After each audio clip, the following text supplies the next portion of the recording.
আসসালামু আলাইকুম। প্রিয় দেশবাসী, আমরা ভোট দেওয়ার জন্য দেশে চলে আসছি। আপনারা যারা যারা চলে আসছেন, দেখেন আমরা যারা দেশে আসছি এমনি সময় বাস বাড়াচ্ছি তো অনেক বেশি বাড়া দিয়ে দেশে আসছি। এই আমার আমার মতো এরকমের হাজার হাজার লাখ লাখ কোটি কোটি লোক দেশে গেছে। তো আমাদের কাছে যারা ভোট কিনতে চান বা এই আশা করেন সেগুলি বালি।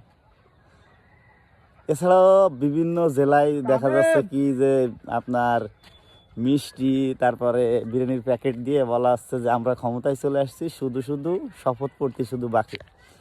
দেখেন ওই এলাকার মানুষে টোপ দিতেছে বর্ষিতে, যেমন আমরা আদার গাইতে দিই।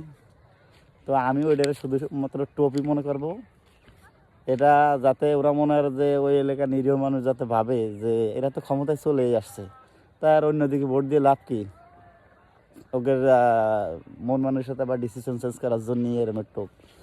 তবে যারা এই কাজ করতেছে, যারা টোপ দিতেছে, তারা জানে না যে এখনকার জেনারেশন এই ইলিশ মাছের মতো। ইলিশ মাছ খলনা মাছ নদীতে থাকে, কোনোদিন বড়শিতে ধরতে পারলাম না, বড় আফসোস এখনকার মানুষ। তাই আমার দৃষ্টিতে হয়তো বা এসছেই তো আরও ভয়ঙ্কর হইতে পারে, যারা সবসময় শত্রুদের সাথে থাকে, শত্রুদের সাথে তাল মিলেই চলে, কিন্তু শত্রুদের ভোট দেয় না। যারা এই মাইন্ডের আছেন, এইসব টোপ দিয়া বন্ধ করেন ভাই। ভালো কিছু দেখান, নিজের প্রতিভা দেখান, জনগণের ভালোবাসা দেন, জনগণই আপনার ভোট দিবে। এইসব হুমকি দামকি দিয়ে লাভ হইব না ভাই। তো সবাই ভালো থাকবেন, যার যার পছন্দের প্রার্থীরা ভোট দিবেন। আসসালামু আলাইকুম।